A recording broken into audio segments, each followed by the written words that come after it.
of Sept and truth means that actual reality of something.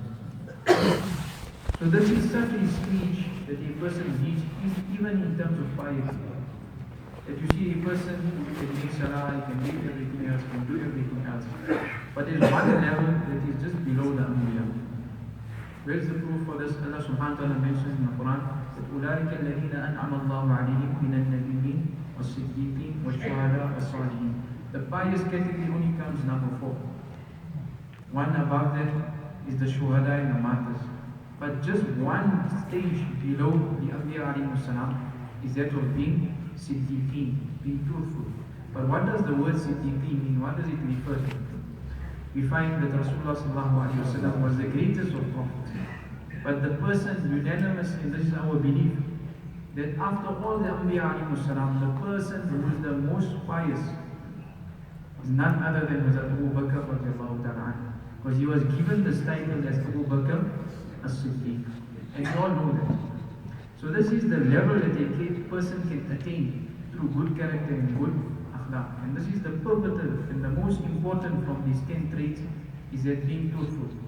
So what does Siddiq mean? Or what is the definition of Siddiq? So the ulama have explained it that man asdaqa fil a'mal fahuwa sadiq. That person is truthful in his action. That person is known as sadiq. وَمَنْ أَصْدَقَ فِي الْأَقْوَالِ فَهُوَ صَدُوقٌ. That person who is truthful in his sayings, in what he says. One is a difference. One is I say something and one is I do something. One is I go and I tell someone read 5 times salam. So I'm being truthful with my tongue. What I'm saying is the truth. But in action, my words and my action don't conform to one another. So Siddiq is وَمَنْ أَصْدَقَ فِي الْأَعْمَالِ وَالْأَقْوَالِ فَهُوَ صِدِّيقٌ. And that person whose actions and his words, they coincide and they complement one another, that person will be termed as a person who is Siddiq. So a person needs to make effort to become and to reach this level of being Siddiq, not only by our tongues, not only by words, but by action we have to be truthful as well. It's so amazing that Allah subhanahu wa ta'ala mentions regarding himself that وَمَنْ أَصْدَقَ مِنَ اللَّهِ حَدِيثًا. Who can be more truthful in speech than Allah subhanahu wa ta'ala? Our Prophet that we confess to follow, Rasulullah sallallahu alayhi wa sallam, was given the title as Sadiqul Amin. This Quran, we know it is the truth. We know the religion of Islam is the truth. Now we as mu'mineen are attached to Allah subhanahu wa ta'ala, attached to Rasulullah sallallahu alayhi wa sallam, attached to the Quran, attached to this beautiful deen of Islam. And then if a person is not truthful, then how can he be a mu'min? Allah is truthful, Rasulullah sallallahu alayhi wa sallam is truthful, the Quran is the truth, the religion of Islam is the truth. And how can a mu'min be a liar? That is why Rasulullah sallallahu alayhi wa sallam is mentioning one hadith something to the effect that a mu'min can have every other trait. He can steal, he can fornicate, he can do this, he can do whatever it is. Any other evil can be possible by a mu'min, but being a liar can never be possible. Being a liar can never be possible. So this is how important. That's why I said from the 10 cases Makarim al-Akhlaq, this is the most important. This is the most important. And the benefit of being truthful is what? As-sidqu yunji wal-hukmu yuhdi. That when a person speaks the truth, it will give him salvation, ultimately. And when a person speaks lies, it will always get him into trouble. It will always destroy him. It will always bring some negativity into his life. An incident comes to mind as Umar radiallahu ta'ala was the Khalifa of the time. We know in the time of Umar radiallahu ta'ala in his Khilafah, a lot of countries and a lot of places were conquered in his time. So nevertheless, there was one oppressive prince in a particular area. And eventually when the armies became victorious, they got this oppressive ruler or this prince and they brought him in front of Umar radiallahu ta'ala. And because he had murdered many Muslims, etc., unjustly, the decision that was made was that to execute him. So this prince was about to be executed. And we know a person, like they say, the person when he's, his last moments, and you always ask the person, what's your last wish? So like that, Umar asked this prince, that look, before the execution executes you, what do you desire? What's your last wish? So perhaps you would have said something else. The prince was intelligent as well. He knew that a Muslim is always truthful. So he told us, I got one request. I just need a glass of water. I'm going to drink a glass of water. That's all. So Umar said, no problem. So he ordered someone. He brought him a glass of water. He presented it to the prince. The prince takes a glass of water and he's trembling with it in his hand. And he doesn't want to drink it. So the Umar asks him, what's the problem? So he says, oh Umar, I am scared that while I am drinking this water, the executioner will execute me. So Umar said, I promise, and I give you my word, that executioner will not execute you until you drink that glass of water. The minute he said that, the prince threw the glass down in the water, the glass broke, and the water went into the ground. So how is it possible for him to take out the water from the ground and that same glass and put it back together? So the prince said, oh Umar, you have to be truthful. You said this, you made the statement, the executioner cannot execute me. Because you said that until I do not drink this glass of water, the executioner will not execute me. So Umar agreed and he said, you are right in what you are saying. And I said these words and I have to stick to it. So he let him go. Imagine a person who had murdered so many Muslims. Despite having all that emotional trauma, despite having the upper hand, Umar made a statement, he had to stick by it, he had to let him go. The prince goes and he comes back, and it was due to the character of people like Umar radiallahu ta'ala. This prince goes and he comes back and he says, Ashhadu an la ilaha illallah wa ashhadu anna Muhammadan Rasulullah. Just on the basis of being truthful. This is the level and this is the effect that it will have. Today we always say, we always hear people, alhamdulillah, we also do a dawah to an extent, but many people you find they say dawah, they become very emotional, they start giving out pamphlets and all that. We're not saying it's not in its place. It should be done. But more important than that is our character. How do we portray ourselves as Muslims? The non-Muslim is not looking at your salah. There's no non-Muslims here coming from outside and watching us, how many people come for Jumuah, and how we make our salah and our fasting, and how much Quran you read, and how much dua you make. They don't see all that. But they see that character that we portray on the outside. How we behave, how we conduct ourselves, how do we interact with people. So, we have to be truthful. That is why we said, Sept yunji will keep yubli. That truthfulness will gain a person's salvation, and lies and deceit will get a person into trouble. On one occasion, Imam Hanifa rahmatullah alayhi, we all know he was a trader, and he used to be in a mubaraka system, where it means that he used to financially build a business. He used to have a partner who used to run the business, and they used to share the profits.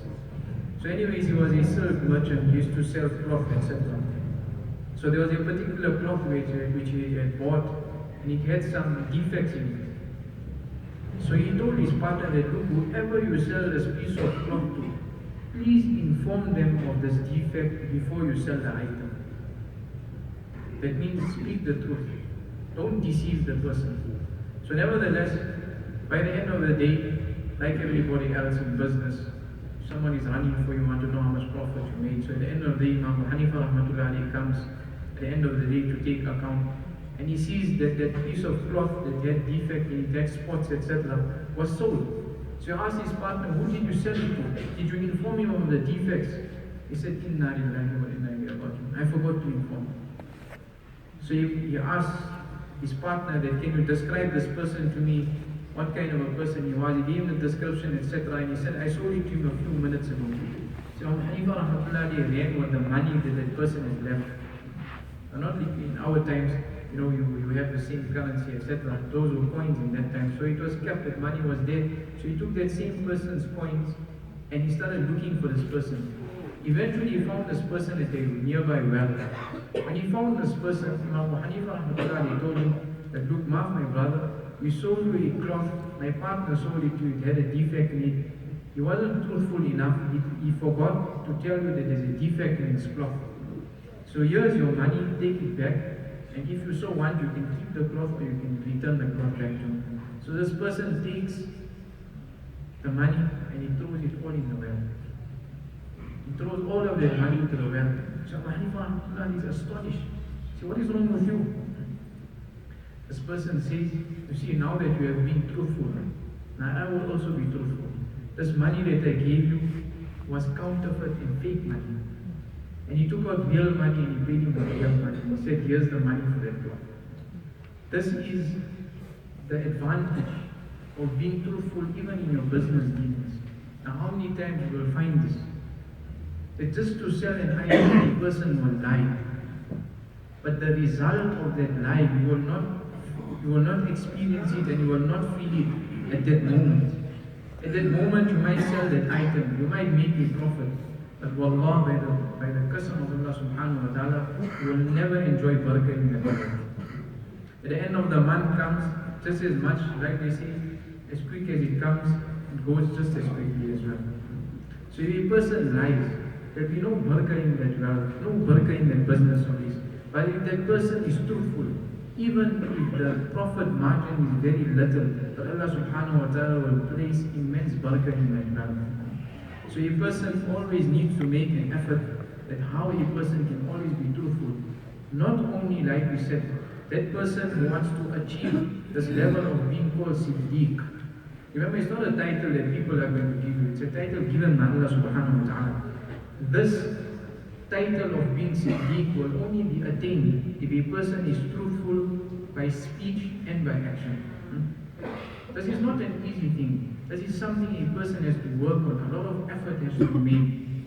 Now there is some, lies that we speak, which in reality, like I said, the definition of truthful is when the reality of something is the same as you are saying. So there are some lies which we speak and it's so common in our societies today. So common. I give you an example for us to understand. A person is on the phone and someone calls him and he tells the person that I'll call you back in a second. Or someone is at your shop and you're helping another customer or somebody else, or you seek to some other work, and you tell a person, just give me a second, I'll be with you just now. That's a lie. It's far from the reality. You are saying a second. How is it possible to see to that person after a second? The minute you said, give me a second, it's done. You're supposed to help him. You should be truthful and rather tell that person, look, my brother, I'm busy.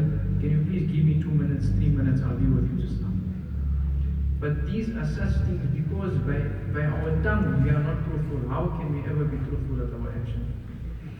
Like in a similar manner, in terms of our action, we say something with our tongue, but we do contrary to what we say.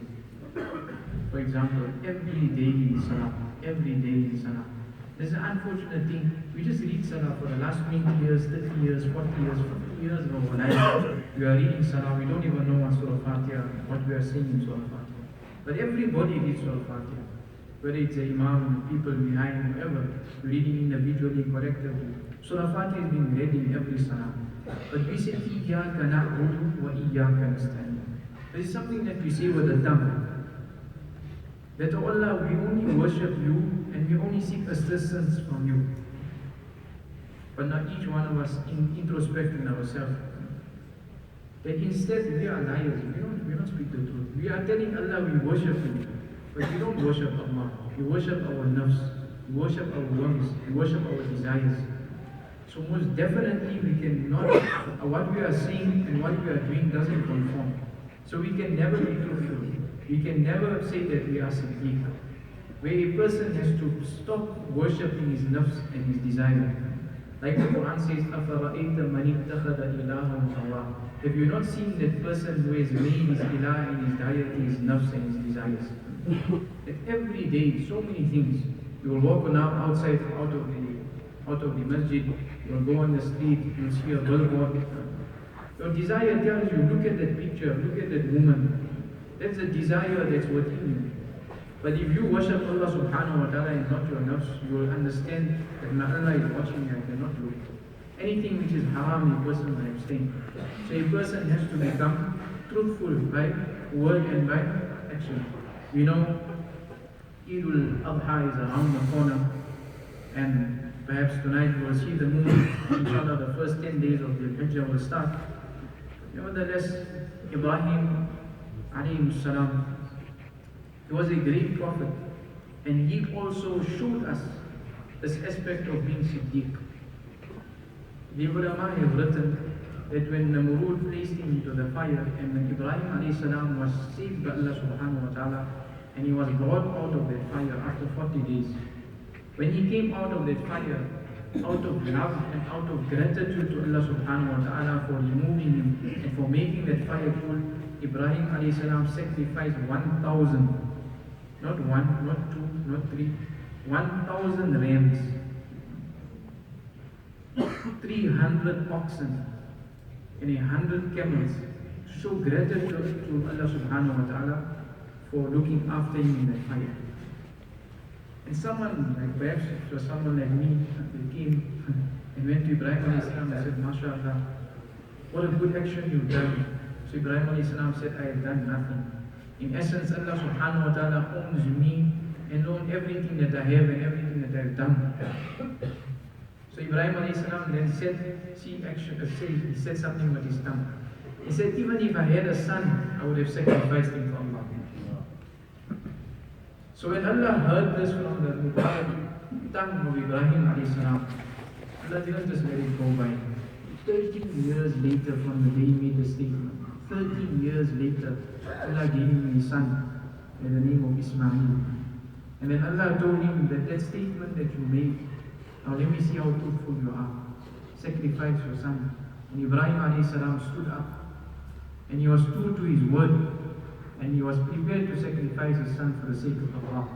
And that action became so beloved. Why? Because he was truthful. It resulted in us today as the Ummah of Rasulullah sallallahu alaihi wasallam. We have to carry out the Sunnah of Ibrahim alayhi salam till the day of Qiyamah. So this is the level, and this is the importance of being truthful. No matter how far lies can take you, but the truth will always catch up. The truth will always catch up. So may Allah subhanahu wa ta'ala first of all grant me the tawfiq, the ability to become truthful. Now I'm sure each one of us must be asking, MashaAllah, Mulana gave a good lecture, etc. We understand we must be truthful. How do we become truthful? Someone says, I'm a liar, I talk so much of nonsense, half the time I'm lying, 90% of the time. How do I become truthful? So really the deen of Allah subhanahu wa ta'ala is given a solution to everything.